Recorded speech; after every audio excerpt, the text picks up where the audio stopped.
Welcome in to the 33rd episode of the Southern Boy Sports Podcast.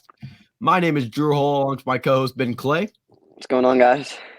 Episode 33, a little rebranding going on here at Southern Boy Sports. You can see it if you're watching the YouTube video at the top of your screen. The new logo is up. If you're on Anchor or Spotify listening to the show, you'll see a new logo at the face of the podcast. And we're excited about it. So I'll flash the logo just a little bit here in the top right. Just a nice little look at it right here. Me and Ben.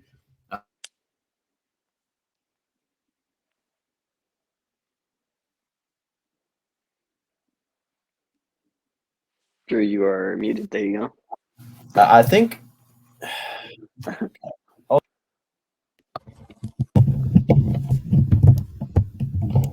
Is that better? Yeah. Is it computer audio? No, I don't think. Okay, I can check. Hold on. A little bit of technical difficulties going on here, but we're going to figure it out. No, we're good. Okay, so my thing just came unplugged, but we're good. That may or may not get edited out depending on how it's going tonight. But at the end of the day, yeah, I'm excited about the new logo. We went through a couple different logo ideas and ultimately decided on this one. I think it's going to look good going on like hats and shirts eventually if we decided to take it like that. So we're excited about it. I'm excited about it. And, but anything on the new, the rebranding, well, I think we're going to go more simplistic, right? We went light blue and brownish, which was cool and actually pretty simple, but I think the white and black looks good. Nice and clean and crisp, a black background to support it here on episode 33 for the first time. So what are you thinking, Ben? I like it. It's more simple. I like it. I think it's a step up. We've got probably the best thumbnail I've ever created on this. Yeah. Episode First here. time I saw it, I was like, "Oh man!" It's actually not bad at all. I'm pretty excited about it. So if you're watching the video, obviously you'll see. If you're listening to it, listen to the full thing, and then go check out the YouTube video. You don't have to watch it all, but we'd appreciate if you left a like, subscribe to the channel. Actually, a good amount of support over on YouTube. Obviously, it's going to be a grind to get some more growth over there, but a good start. And we appreciate. We're 9 followers away from 200 followers on Twitter. So go follow. 191 over on Twitter, and then what are we at? On Instagram? So we're at 94. Continuously losing by the month. So no. We've in the past 5 days we gained. Okay.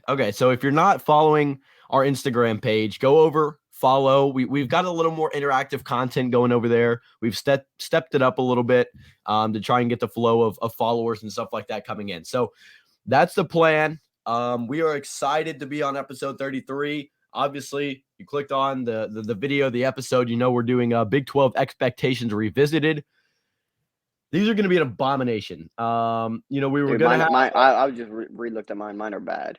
Yeah, like really bad. We were going to have a college basketball player come on the show and talk about some things, but that might be moved back. We kind of lost communication with them, so it's all good. We're here. We're pushing through, and we've got our own little idea here. I'm trying to figure out what episode we did Big 12 Expectations. I think, it was 2.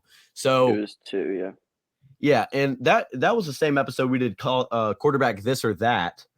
Mm-hmm. And we when I brought up Max Duggan and how he's going to be an absolute dog this season, but no one listened. At the beginning of the podcast, we jammed so much into one episode. Episode 2. I know. It was like 140 minutes. We probably had it was an hour 13. Honestly, so that was actually the shortest one we had. No, it was like an hour 20 something. So I mean, the time wasn't bad, but I mean, we just shoved like 3 episodes worth of content into one. We had quarterback this or that, top 10 college football night atmospheres, and Big 12 expectations thrown into one. So a little bit hefty punch there. We kind of ran out. We kind of drained our ideas. But I mean, episode 3 is when we had college football Reddit hot takes. Honestly, might want to revisit that for the whatchamacallit, for the off season. We had Chad Withrow on that episode. And then we had this or that top 10 games of 2022 and Billy Derrick on. College football rivalries. Tweet of the week was introduced in episode 5. Tweet of the week needs to come back, man. We'll see if we can incorporate that back into the show. But yeah, we're gonna jump in. Before we get to Big 12 expectations, we're going to talk about one, maybe two things here to start it off. Just some quick topics to touch on. If you're not following on Twitter or Instagram to start off the podcast, make sure to go do that. If you're watching on YouTube, the @ are above. But if you're listening, it is at Southern_boy_sports pod on Instagram and at @so_boy_sports on Twitter. So go follow. Ben, the USFL draft was today. We saw a lot of very solid, very unique college football quarterbacks go, including Malik Cunningham, including that's our guy. Yeah, including Tanner Morgan, who's been in college football since 2008. He's only 23. Okay, but it does feel like he's been there for a little minute. 7 minutes older. Yeah, that is true. That is actually true. I that's crazy. But Jerome Carvin from Tennessee was drafted, so I'm a little bit familiar with him, and I know a couple Oklahoma guys. Too. Yeah, a couple OU guys were in that draft as well. So, Ben, any key takeaways from the USFL draft? And I was texting with Weston, and we were talking about Jerome Carvin, and here's what Weston said. He claimed that he was a Stallions fan before it was cool. So, if you're a Stallions fan, you weren't there originally. I don't. Are we gonna have to pick our USFL teams? Yeah, if you can name all. Are you looking at a list of teams right now? I can. No, don't. I want you to try and name the 8 USFL teams. I already pulled it up. And I would not guess a single one. I could have got other than the Stallions and the Houston Gamblers. Gamblers. I love that. I know the Michigan Panthers because I think they selected Shea Patterson from Michigan like a couple years ago. And then what is New Orleans? The Breakers? Yeah, the Breakers. Which is funny because that's actually the Breakers. Our backyard football team. And then the Stallions and the Stars, but I don't know the city. And then the Michigan something. Michigan Panthers and the Memphis Showboats. That's where Jerome Carvin went. And so Ben, any key takeaways from the draft? I'm going to pull up the full draft here on USFL's Twitter page. And I think I gave a retweet as well. It really is watchable. Like, no, it's not bad at all. I would want to watch some of these players play, like for sure. So okay, so here are some key pickups. You got Adrian Martinez, who somehow fell to the second round. I mean, I feel like he would have been Tanner Morgan over him and Malik Cunningham. I know. Confuses me. Maybe he's an older guy. He's got the experience. He's got experience, yeah. Jerome Carvin obviously picked up. Grant Dubose, a good receiver out of Charlotte, and Keaton Mitchell from Eastern Carolina. I did a recap of Eastern Carolina that'll be coming out in August, and I saw Keaton Mitchell's name a little bit. Malik Cunningham. Jake Bobo from UCLA was selected in the 6th round. Oh, yeah, I did see him. Mm-hmm. Chase Bryce, obviously, you mentioned him. So let me go try and figure out, there's got to be an article or something. Here we go. I might have to rock with the Michigan Panthers. I think I'm going to go. They got the Cheetah, Deshaun White from Oklahoma. They have Tanner Morgan. Tanner Morgan. I might have to become a Tanner Morgan. Who did Malik Cunningham go to? It's right here, dude. Where is it? Malik Cunningham to the Birmingham Stallions. Okay, and this is a little bit Weston's team. The second overall pick was Lindsey Scott. Darius Davis. Darius Davis was in that draft too. Oh, from TCU. Mm-hmm. Okay. Lindsey Scott Jr. from Incarnate Word went second to the Pittsburgh Maulers. I have some beasts at the FCS level. That's fun. Let's see. I'm trying to see anyone else here that would be really. The first pick was a tackle. Yeah, I know. See that often. State, yeah. That's pretty cool. You got a Grand Valley State, a Jackson State player selected. New Jersey Generals pick up Adrian Martinez. Yeah. And Campbell. Yeah, well, I saw an interesting tweet the other day, and it was saying that the XFL. I cannot watch the XFL. I can't either. I think the USFL is much better. I'll watch the USFL. XFL, I just couldn't. Yeah, but I saw a tweet the other day, and it said that the XFL would be better if it was more of a farm system league, like in baseball, for the NFL. Like, what are we thinking on that? Because I saw Taylor Lewan respond to it and say you basically get a farm league, and it's called college, which I Yeah, guess that is fair. is fair, like you said. But I mean, would you watch the XFL more if it was more of a minor league baseball thing? Because I feel like that would only decrease the amount of viewers if it was minor league football. I don't think I would. I feel I like think it also kind of like puts down the players. Like you're playing in the minors, but you're in a pro league. But the other thing is, I mean, that just declines the amount. I mean, if you okay, so let's say it you get a already is like players who are just like done.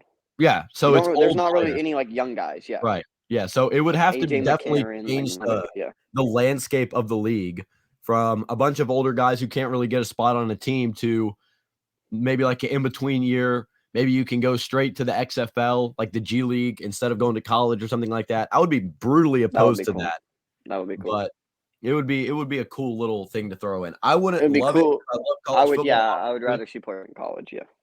but yeah. The other thing was Brandon Miller. Obviously, with YouTube's restrictions and the video going up on YouTube, not a ton of things that we can say on it. Obviously, pretty familiar with the situation. We Right. played his basketball team in high school. Uh-oh. Drew He's got he's dunked on by him. no, I didn't. That's a lie. I didn't touch Just the kidding. floor of that game, man. But all I can say about it is, you wish Brandon Miller the best. Obviously, he probably didn't make the best decision that night, but at the end of the day, he's a college athlete. He's got a bright future ahead of him. So the appropriate punishment definitely needs to be handed out. I mean, if he did something that deserves a punishment or time in jail needs to be served. Because I think the most annoying thing for a lot of fans is to see like pro and Yeah. college athletes get off with a Yeah. less Yeah. hefty punishment just because they're in the NFL, NBA, whatever. So, hmm you definitely want to see him serve what he deserves because it ultimately ended up in the loss of that woman's life. So it's a pretty important situation, but you do wish Brandon the best. He's a pretty nice guy, and hopefully, he can get through this and make the league, and with all things going good. So wish him the best of luck. I hope the story comes out just about as it is right now, because right now it seems like he could maybe get by, and unfortunately, the events that led to the loss of her life included him, and that's obviously a super sad thing to see. So obviously really, really important stuff there, and you definitely do wish Brandon the best, while also hoping that if something did happen that was his fault, he definitely should serve some time and repercussions for that. So that's the most of what I had to say about it. Nothing super important. Don't want to deep dive into it. Again, Right. you got bans and stuff on YouTube, and super important that if I don't know all the ins and outs of it, I'm not going to go too deep into it. So Ben, do you have anything to add? And if not, we can do a little bit more small talk before we jump into Big 12 expectations. I'm good. All right, let's do it. I have a question for you real quick. All right, let's do it. Okay, right. I'm on CBS Sports, right? Okay. They're just talking about it. They're giving draft comparisons, okay? All right. Bijan Robinson. Who do you think they compared him to? Bijan Robinson. It's a current player. Okay, it's a current player. Right. I've seen draft comparisons. I saw I saw Will Levis get compared to Jeff Driscoll. So that's rough. And I saw Anthony Richardson obviously get compared to Cam Newton, because that's everyone's favorite comparison to make right now. But Bijan Robinson, obviously a solid receiver, a pretty a runner. He got the bulk of the load at A Texas. runner. But I mean, what I'm saying is he got the ball a lot, so he wasn't I got you. straight out of the backfield. He's a. So it couldn't be Christian McCaffrey. I'm leaning toward Jonathan Taylor, but then again, I've seen Sean Tucker, the Syracuse running back, get compared to Jonathan Taylor. Nick Chubb is kind of another person who comes to mind. I don't think he's like Nick Chubb. Um, Nick Chubb's more power. Is it? Yeah, I mean, I guess that's true. Like the thing about Bijan is he's so big, but he's not really a power back. Like he's agile. If I said it to you, you would get it. Okay. He kind of reminds me of Chuba Hubbard, except a little bit better, but no one's comparing him to Chuba Hubbard. Why would you compare him to Chuba Hubbard? I don't. That's I mean, like the draft Aaron Jones. You want me to tell you? Yeah. They got him with Saquon. Okay, Saquon. Okay, Which I kind of like.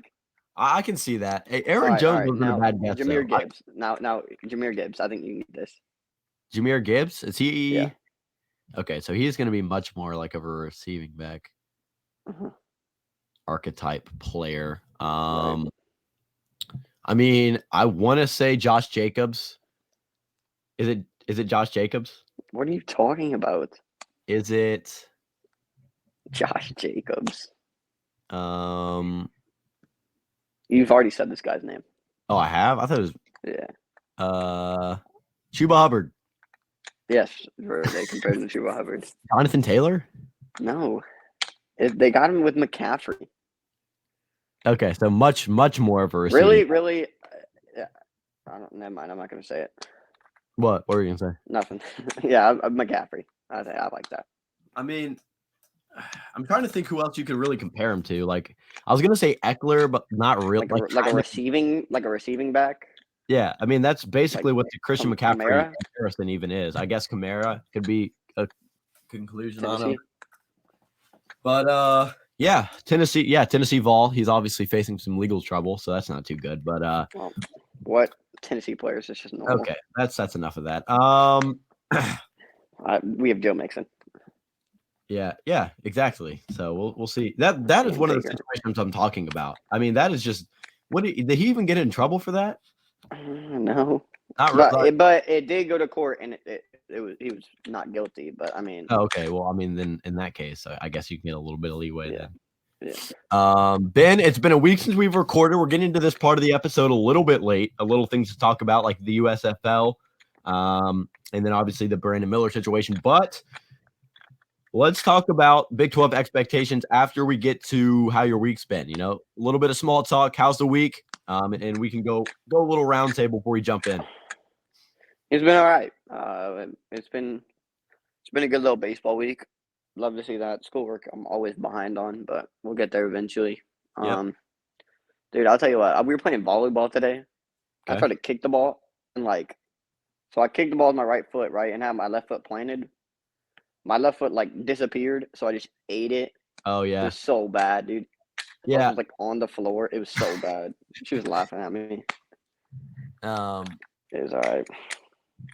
Yeah, it actually hurt so bad, but we're good. We're good. So you slipped, fell on the ground, and I didn't hear the last part. And I busted my tailbone. Oh, okay. I see. So Ellis was laughing at you. Xander was laughing at you. It was Henry. Henry was in there too, which made it so much worse. Yeah. So Sam was in there too. Sam was in there? Yes. Henry and Sam are the dynamic duo. So I know. That's never good. No. But yeah, well, week's been all right. You know, definitely a solid week, like you said. Schoolwork's kicking the hind end, but it's always good to get on, talk some college football, and that's what we're doing here on episode 33. Ben, are you ready for some Big 12 expectations? For what I put, no. Yeah, I know. This is going to be a violation. So let's just jump in. This one's bad. Let's start with TCU. No. All right. Get it out of the way. Off the bat, I had a 7-5 prediction for the Horned Frogs. I said their floor was 5-7. No. Ceiling was 9-3. They just bust through the ceiling of my ceiling. I said they got a very old team with lots of talent. I feel like that was pretty true. And I marked down that Max Duggan was going to be an important piece, which was obviously very true. I put that too. He was a Heisman candidate. So obviously not a 9-3 season. Absolute violation right there on the Horned Frogs. And we've got a couple more coming up. So just stay tuned because it's going to get arguably worse. Maybe not though. You want me to say mine? Yeah, let's hear it. Is it less than 6? 4-8. Oh my God. 4-8. I did him dirty. Smokes. But here's why. Did you know Malik Neighbors got arrested?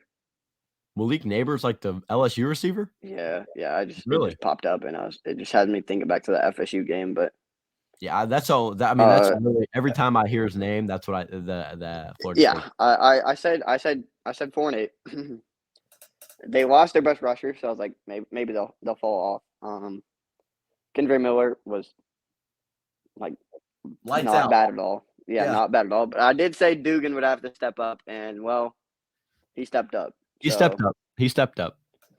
There's that. Maybe if I had counted him actually stepping up, I would have I don't been a think you bit would have closer. I'm not saying 12-0, but or 13-1. what is 13-1? Yeah, I'm not saying that, but I'm saying Well, I guess they had 2 losses because the Kansas State Big 12 championship game. So yeah. Well, yeah. yeah. So Georgia. the TCU frog was on the thumbnail. I mean, I had to throw him in. I knew he was just going to violate us both right Yeah, there. we did No them one saw dirty. it coming. I don't think anyone saw it coming. So not really. It's not fair though, because you did ceiling and floor, and I just did a record. Yeah. I mean, but for my prediction, I had 7-5. So in the Okay. end, Okay. mine was a little closer. Obviously not good, but a little but closer. yeah. And I mean, what really I had down kind of proved to be true. I mean, I said they had a top 10 returning production class, which is 82%, and I said that was going to be important, which it was. Quentin Johnson, all those guys who returned, obviously were really important. D. Winters and guys on defense. So ultimately, TCU, I knew that was going to be the big one coming into this one. That was going to really mess up. But I messed some other ones up too. Yeah, I certainly did too. I'm going to skip the other big violation at this point because that one's coming later. But Ben, where do you want to go next? You pick the next destination of the Big 12. I'm gonna pick one that I was close on. Okay, let's go Oklahoma State. Okay, Oklahoma State. Oh wow. Sorry, that was my. What'd you do to them? I was trying to pull up Oklahoma State's like season breakdown. And I was actually in basketball, so it said 7-8 in the conference, and I was like, "Oh my god." Okay, I was remotely close on this one. Not really. I said 9-3. I said 9-3. Then again, I said their floor was 7-5, and they ended 7-5. So they hit their floor. I said they had a lockdown defense. Well, actually, they went 7-6 because they lost their bowl game. Well, they lost their bowl game, but I mean 7. We didn't account for bowl games, so no. Probably some slack. They were 170th in the nation in points against per game. I said they had a lockdown. They're getting worse too.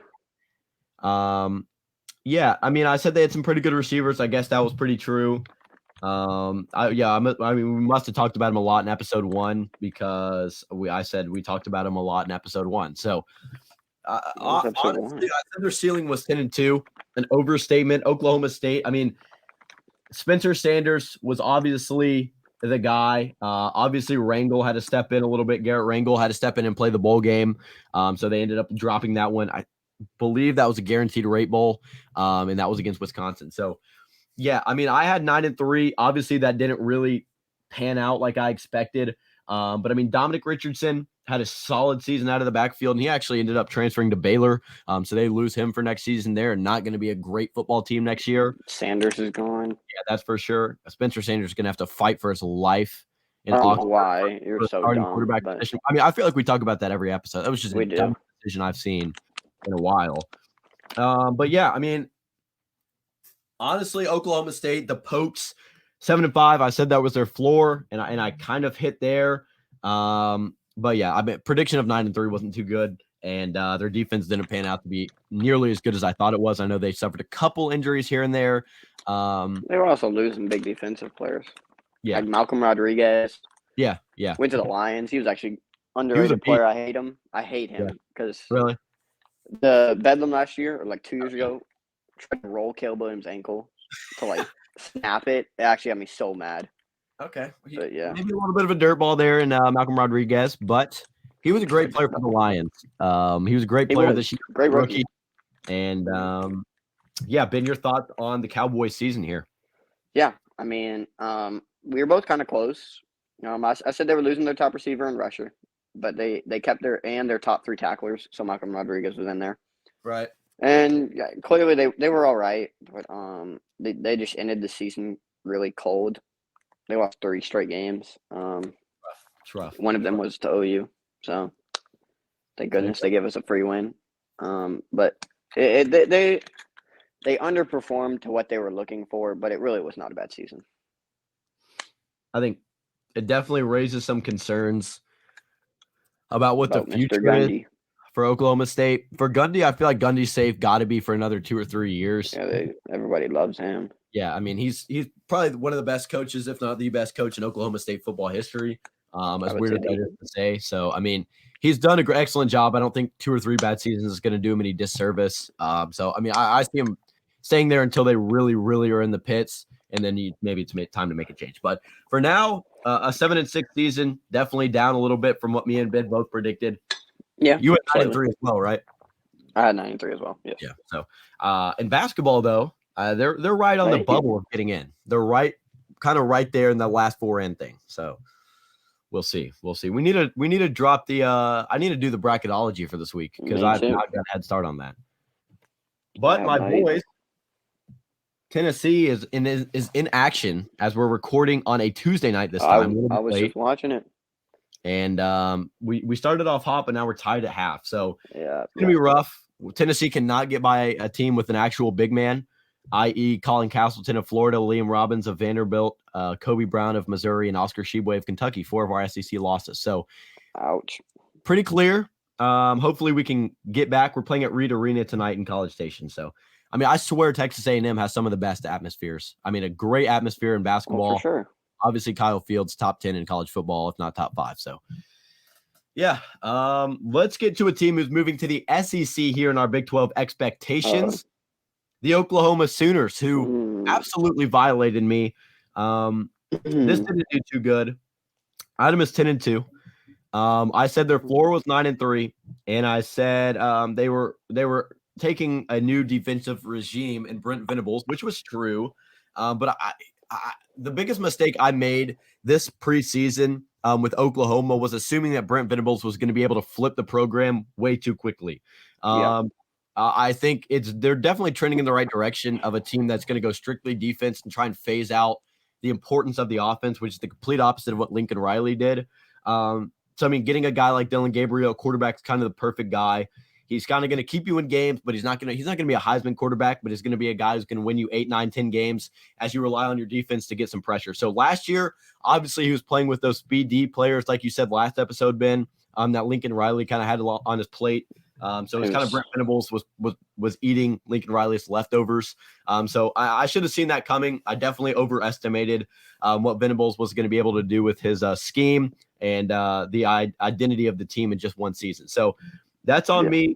I did write down they could be an easy New Year's 6 team and they could drop a few. Obviously not the few that I dropped because I had them losing to Oklahoma State, Baylor, and Texas. And I was one of those, maybe 2 of those was true. The Oklahoma State one wasn't. So, yeah, I mean, I believe in Jeff Lebby, and honestly, the offense wasn't all too bad. The defense was just brutal. And it was rough goings for the Oklahoma defense. So at the end of the day, 10-2, obviously quite the overstatement as they finished 6-7, and a down year for Venables and the Sooners, but not a terrible season. Definitely building that defensive regime, like I said, and could be trending a little bit in the right direction. So yeah, I had their ceiling as 11-1. So that was quite the violation there. I need to chill saying violation. But Ben, your thoughts on your team and the expectations for them? Yeah, I mean, definitely was not the season we wanted. Clearly, Ben, your camera is off. Just to let you know. Yeah, I know, dude. I got this nasty foot cramp, so I'm just kind of like going through it right now. So push through. Yeah. So clearly it wasn't what we wanted. But I literally in my thing, right? I said 10-2. So I said the same as you, but I literally just put brand new everything. And clearly, dude, I was rewatching the Texas game from 2 years ago. Okay. When it was Rattler's freshman year, redshirt freshman year. Yeah. And our defense against Sam Ehlinger made me so mad. It was horrendous. My least favorite clip in college football history, maybe the clip of him saying, Texas fans were back after they just won the Alamo Bowl. That was not that might be my least favorite video in college football. I'm not gonna lie. So I just thought I'd throw that in because that's how everyone remembers Sam Ehlinger, because he's not turned out to be that guy in the NFL. Right, yeah. Well, so I think it was the defensive side. Offense, it was an overlooked season, I would say. We were not bad, but people would say like the offense didn't perform, like Drew Hull has said. Yeah. But I think it really, if we get better on the defense side of the ball, we're looking at a way better record and finish out some games. I'm going to ignore the backhanded comment you just swung at me. You did. I mean, you can say it anytime you talk about Tennessee when I said y'all are going to be bad. So, West Virginia. Let's jump in. This one isn't going to be as big as a. No, it is for me. Okay, never mind. I spoke too soon. West Virginia is going to be pretty bad. It's really not that bad for me. I actually had 6-6, and the floor is 5-7. They went 5-7, so I was pretty close on that. Yeah, I mean, I said that he will have to prove himself against bad Big 12 defenses. He failed to do that, hence the reason he's at Rice right now. I didn't expect the production from G.J. Donaldson. Near did I. I'm guessing a lot of people. I don't think a lot of people could have seen that coming in. But yeah, 3-6 in the conference, 5-7 overall for West Virginia in 2022. Yeah, I mean they had a lot of transfer in on defense and a whole new team. Really, like over half, only barely over half their team returned, which was like near dead last in the FBS. So 56% returning production last year, and that proved to be kind of the problem. So yeah, their athletic director got fired. Right. And yeah, so it's kind of a new start for West Virginia next season. We'll see what they can do, but I wasn't too far off on the Mountaineers. I can live with this one. But Ben, you had a groan. So is that a bad thing? It was bad. It was bad. Okay. Did you overrate them or underrate them? Completely overrate. Okay, this could be bad. I said 9-3. Sheesh. Did you have faith in JT? Was that the problem? I think it might have been the problem. Live and learn. Live and learn. Yeah, it did not work out well. Ask the Trojan and the Dogs fans because they've probably made the same mistake you did. Yeah, they knew JT was bad once he went to West Virginia. And then to Rice. So you just climbed down so fast. Yeah, I really don't see it that bad at any ever. Oh, I was like, I just had like a tuberculosis like in like 12 seconds. No, go ahead. They do have a promising future in Garrett Green. He's a good quarterback, and I'm not really looking forward to playing him, but I'm looking forward to see what he does. They weren't a bad team. They lost to Kansas in OT, which looking back at it, like really, that's not that bad of a loss, really. Yeah. I mean, the TCU loss, only losing by 10, not that bad of a loss.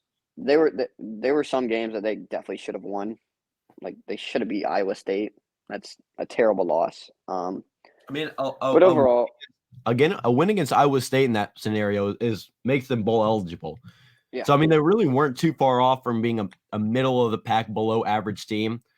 And I mean, like you said, Garrett Green, sophomore season for CJ Donaldson will be fun because I mean, I don't see him taking a step back after the year he had this year, and he was fun to watch. So yeah, promising team.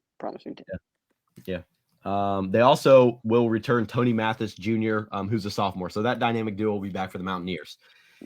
Well, let's go to Iowa State. This should be pretty quick. I mean, I don't think anyone had them phenomenal this season. I had them 7-5. And that kind of definitely flew way under that 7-5 mark as they went 4-8, only won one conference game. So the Cyclones had a down year, definitely. And that one conference win was against West Virginia, like you said. And yeah, I mean they had a couple transfer ins. Obviously Xavier Hutchinson never really got involved as much as one would have thought coming into the season. Hunter Deckers at quarterback, not really phenomenal. But yeah, I mean Xavier Hutchinson, not a terrible season. I just think he flew under the radar of so many people because, I mean, he only had 6 touchdowns, which is not bad, but I mean, if you want to win a ton of games for Iowa State or even bowl eligible, he's got to have 8, 9, 10. And he was the number one, flew under the radar because the team was so bad. Hunter Deckers had some problems getting him the ball at certain points. So, yeah, at the end of the day, I mean, they only had 40% returning production, which was almost dead last in the FBS. So they didn't return a lot. They were kind of working with a new team, a new quarterback after Brock Purdy left, the legend of Iowa State. And yeah, the Cyclones went 4-8. So definitely under what I thought. It got me 7-5 prediction there for them. And hey, their basketball team, something to hang their hat on, you know? It is. It is. I said 5-7. Before you go real quick, that was actually very close. Before you go, have you been watching any college baseball? I've seen highlights. I haven't really watched like the games. I watched Oklahoma Air Force, And We won. We won. yeah, y'all I beat saw Air that. Force on it was like top of the ninth, and y'all ended up getting a couple hits, maybe bottom Yeah, it 8. was like 6-2, I think, or something. Yeah. And no, it was like 8-6, the game that I For real? watched. Yeah. Yeah. But what I do want to say is on ESPN Plus. So obviously a lot of things It's there, a savior.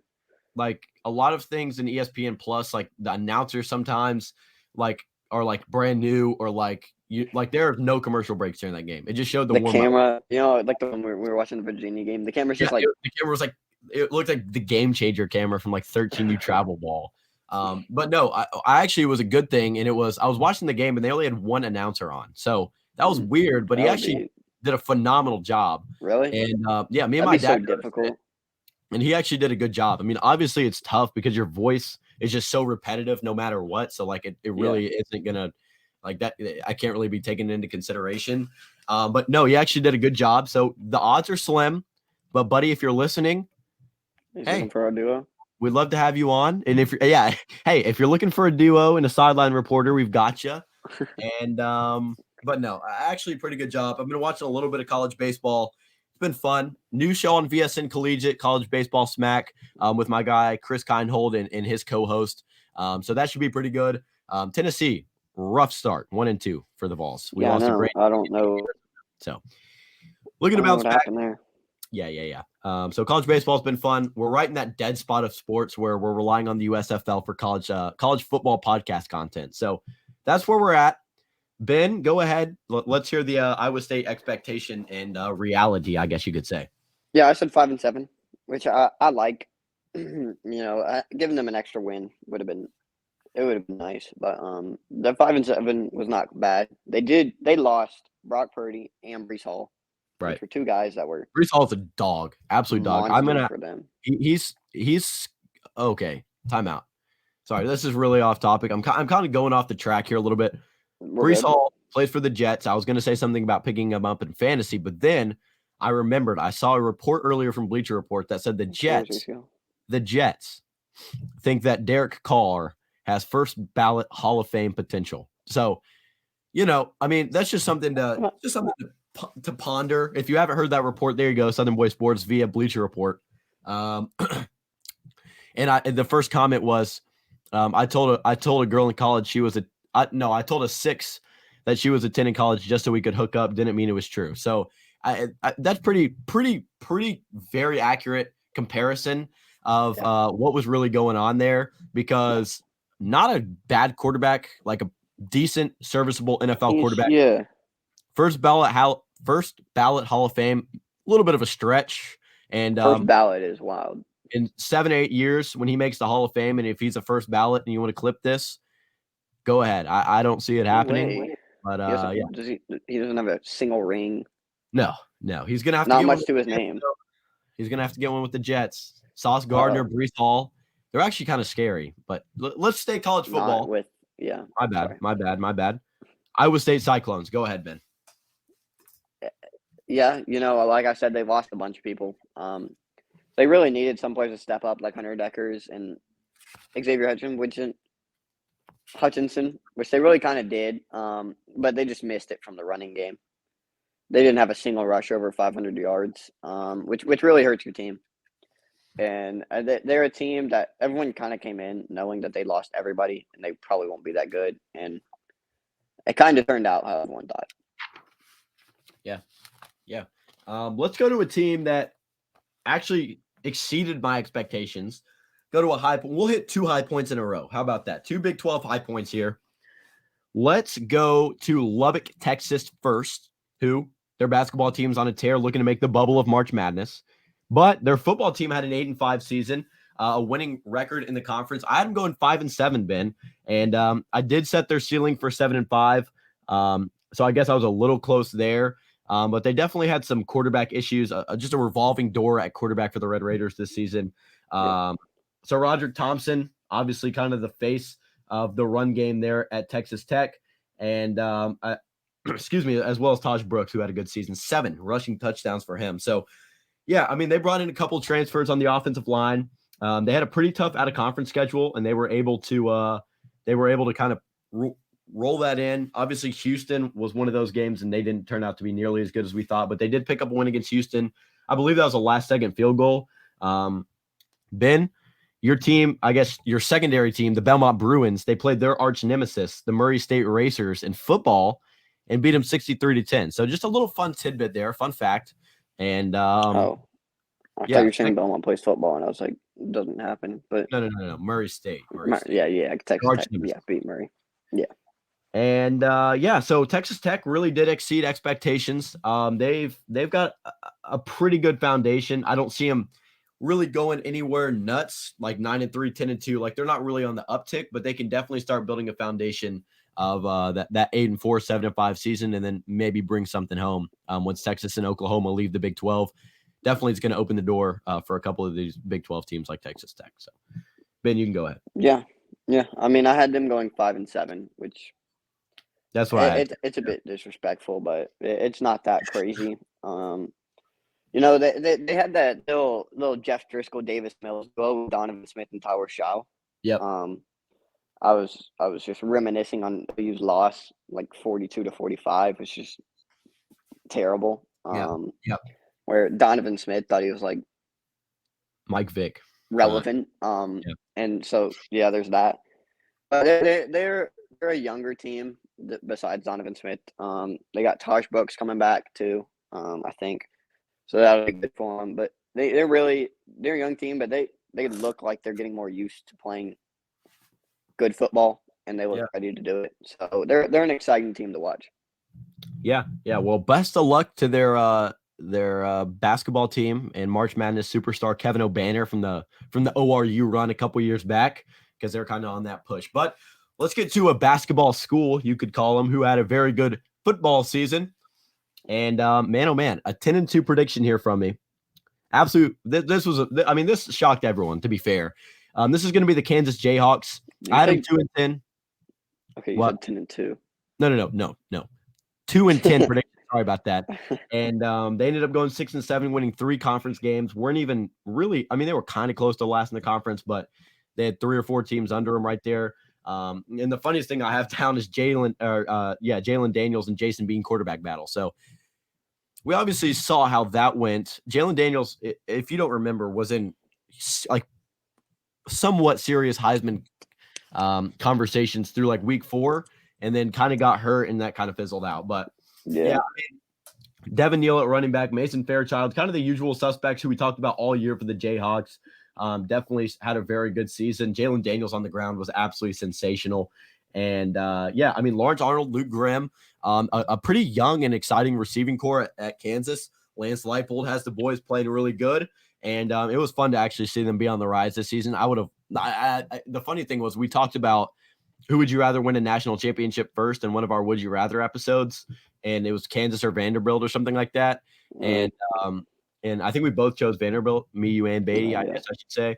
And Kansas, they both ended up having a pretty good season this year.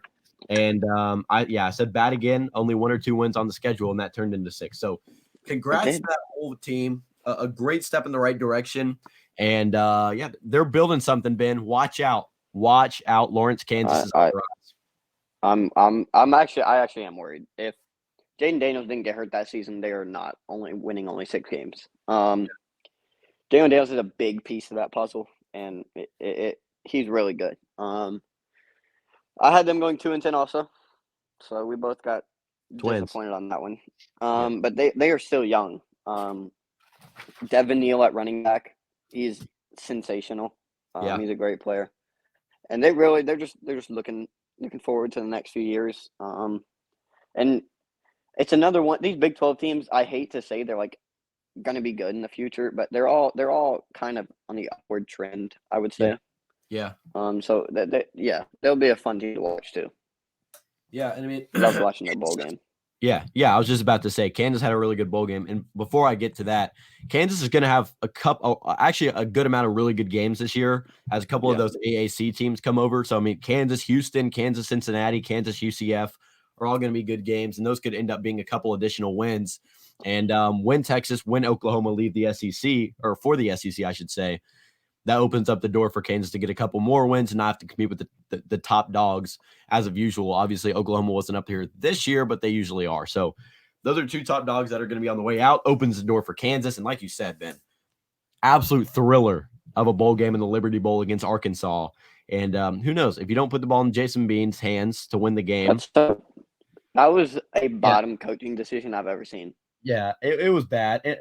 Jared Casey, the absolute GOAT, caught a touchdown pass in OT. He was the one who sealed the deal against Texas. The guy got an Applebee's commercial and everything. Yeah, that was a W. But let's get to another in-state school. We got a couple teams left. I think we got 3 more, and that's going to be Kansas State. I'm not really excited for this one per se because I had them going 500, 6-6, and their quarterback was selected in the USFL draft, like we said. Mm-hmm. And yeah, Adrian Martinez came in. He was replacing Skylar Thompson, who, if you're watching the NFL, got some rip with the Dolphins with Tua being out and played in the playoff game. Being out, yeah. And yeah, Kansas State had a couple JUCO players come in and make an impact. I actually wrote down another mid K-State team, 6-6, 7-5. They proved me really, really wrong. And yeah, Deuce Vaughn was obviously the key guy. I mean, we knew that coming in though. And I wrote down Heisman dark horse. So maybe a bit of an overstatement there. But yeah, he'll be entering the draft, and we'll see what Deuce Vaughn can do at the next level. Obviously, height's going to be concerned, but I would love to see him get a chance. So 6-6, their ceiling is 7-5. They literally won the Big 12 championship game. Who would have seen that coming? And yeah, man. I mean, a big win over TCU, big win over. They had a couple big wins in here. Oklahoma State while they were ranked. Obviously, Oklahoma while they were ranked, and then they got absolutely manhandled. Yeah, they got absolutely manhandled by Bama in the bowl game. So K-State, and I hate to keep tying it back to basketball, but Kansas State's have you seen their lavender basketball jerseys? I have their game on right now. They're playing Baylor. Really? They're up on Baylor. So are they wearing those lavender, like those light purple ones with the dark purple writing? I don't know. Because those jerseys Baylor's wearing the gray though. So okay, so probably not. But yeah, I love those jerseys from Kansas State. I'd love to see those. One of the most intriguing things on social media sometimes is like those jersey mock-ups and like designs from like super talented like Photoshop people or 6th grade class. Yeah, seriously. And I'd love to see a Kansas State mock-up like on those football jerseys. So that would be pretty cool. Unfortunately, I don't really hold the talent to do so. But that would be pretty cool. Ben, the Wildcats, what were your expectations of them? I said 8-4, which I mean, honestly, it's accurate, discluding. I mean, they went 9-3. Like they went 9. Yeah. They went 9-3, which it's kind of accurate. The really only thing I can say about this team is that I'm glad we don't have to play them next year. We don't have to play K-State, which K-State is the Sooner Killers. So it's kind of nice. Are you super concerned against for Kansas State next year, though? I mean, they lose Adrian Martinez. Obviously, Will Howard proved to be more than serviceable. He will start for them. But obviously, you don't have Deuce Vaughn. They lose a lot. They really do lose a lot. Malik Knowles, that one of their leading receivers, is gone as well. So I mean, you're losing a lot of key pieces defensively. They lose a couple pieces as well. Not too familiar with what they're losing. What big pieces they're losing, I should say. Felix Anudike Uzoma's top. He's up there in the draft board. Yeah. So obviously, I mean, it's going to happen, but I don't see him being big as a threat next year. But I'd hate to get burned with my prediction again. So I'm going to give him some respect once we do these expectations over again, and coming into our second year of the podcast. But yeah, one thing I'm thinking about: do we make the next set of episodes like season 2? You know what I'm saying? Like, do we make it season 2, episode 1, or should we just ride? I really don't think it matters. We could. We aren't on episode 60. I'd kind of like it to do like just episode, like just let it ride. Like that way we can see our progress. We're on because I mean, what am I going to say at the intro? Welcome into season 2, episode 5. Yeah. No. Welcome into this 268th episode. So we'll see. We'll see what we're going to 268. A lot of things could happen between now and then. But the rebranding, hey, step in the right direction. Step in the right direction. Woo. Let's go to Texas. We're back. 9-3 was my prediction. They didn't even win that game. I know. Overshot him again. Yeah, they did. Yeah, they did. This Well, one I was talking about the OU game. Oh, okay. Stupid. That's when. Yeah, I mean, 8-5. I overrated them again. I They said went 8 Bijan and 5. Robinson. Oh, What? they went 8 and 5. Guess what I said? Yeah. What'd you say they went? I said they went 8-5. My prediction was 9-3, so I overshot. You did not say your prediction, but yeah. Oh, sorry. I was just like, the prediction was 9-3 there. Yeah.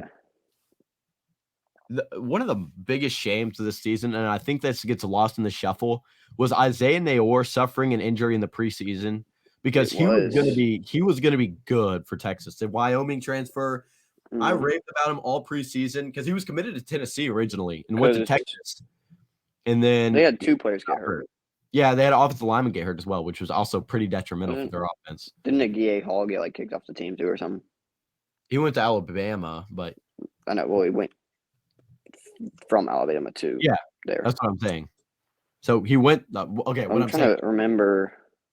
He got something did happen with him. I can't remember exactly what happened. Yeah, but yeah, I mean, Bijan Robinson, Quinn Ewers, obviously were good. It's going to be fun to see what Arch Manning and Quinn Ewers quarterback battle looks like.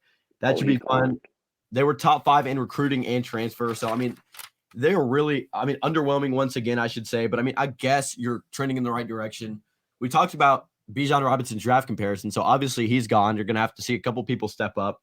I would lean to believe that Isaiah Nayor will be back in Austin next season. Adonai Mitchell will obviously be a Longhorn next season after transferring from Georgia. There it is. Yeah, I was trying to figure out who transferred in. Yeah, so I mean, they could be good. I hate giving them the 9-3 prediction and them going 8-5. So I don't want to get burned again next year. But yeah, I mean, ultimately, and one thing I will say is you hate them. I feel like a lot of people dislike Texas. I feel like that's pretty obvious. But you cannot hate on their jerseys. I mean, just about everything they roll pretty clean. Their football jerseys are all right, but I mean, basketball jerseys are nice, baseball jerseys are nice. So they kind of put it all together. I know you hate to say it, Ben, because you're not a fan of the Longhorn. I'm not really a fan of the burnt orange. Not a fan of the burnt orange. Beatty's not a fan of orange in general. I remember having some very heated discussions discerning this orange from the Auburn orange, which was the slightest shade I've ever seen in my life. It's not the slightest. Yours is way brighter. Okay, but what I'm saying is he hated on this shade of orange and then decided the Auburn's is like a burnt orange. I would say Auburn's is more like it's more vibrant orange. It's not really like it's not as like I would think y'all's is more vibrant. It's not as like pale as this though. Auburn's is more like closer to neon orange than ours is. No. Yes. What Auburn logo are you looking at? This, okay, it changes in the light a little bit, obviously. But like that orange is lighter than the Auburn orange. Have you seen Auburn's logo? It's not. It's way darker than yours. I'll flash it on the screen. That's what I'm saying. Darker, okay. I see. Darker does not mean neon. Okay. Whoa. Can you hear that? While you're doing that, I'm gonna put mine. I said 9-3 too. I did the same thing as you, right? Oh wow. The golden broom. No. Hold on. Might have accidentally. You just put up a whole. I know. I don't know. I didn't do anything. Oh, look. Bijan Robinson, great year. Great running back. Quinn Ewers returns. They'll be looking forward to that one.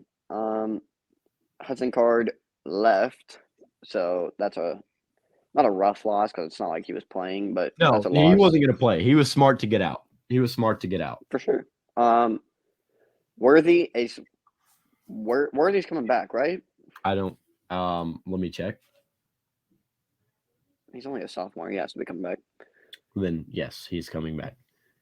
Yeah, so they do have a lot returning. I mean, you lose the biggest piece on your team, but you should be fine.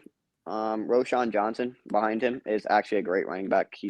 He scored 3 times against OU. So there's that, but they're younger in terms everyone beside Bijan Robinson is old, or is young. So it's once again a team where bright future. You look forward to watching them play, but as a Big 12 fan or as an OU fan, I really don't. So yeah. Let's go to the last team we've got, and another Texas team out of Waco, the Baylor Bears. This is another violation to end us off. I had a prediction Mr. of Shapen. a floor of 8 and 4. Whoa. They ended up 6 and 7. I very overrated Dave Aranda's team. I'm not gonna lie to you. Yeah, I mean they had a lot of players drafted. 6 players, and that was the most since 1987 for Baylor. So obviously they were losing a lot coming into the season, and I probably should have picked up on that more. They picked up a couple good defensive players, and too much faith in Blake Shapen, I must say. But Ben, we talk about him every other episode. Squirrel Williams gave you guys some problems. Very, very Yes, good he running did. back. The Craigster, and overall, Baylor had a pretty underwhelming season. Not a ton to look forward to. Obviously, the Craigster is a bright spot, but he really was not. He other than the OU game, he really didn't put up. Yeah, I mean, I guess that's true. So, yeah, Baylor definitely overrated them coming into the season. We'll see what they can do. I had their ceiling as 11-1, so shame on me. Ooh. Shame on me. Yeah, I know. Ben, what'd you have? Well, I had 10-2, but Okay. here's what I said about him. Right, I everything I said. I don't know why I put 10-2. I said lost top 2 rushers and best receiver, quarterback battle, losing tackles and sack leader. So I don't know what made me think oh yeah, that's a 10-2 team.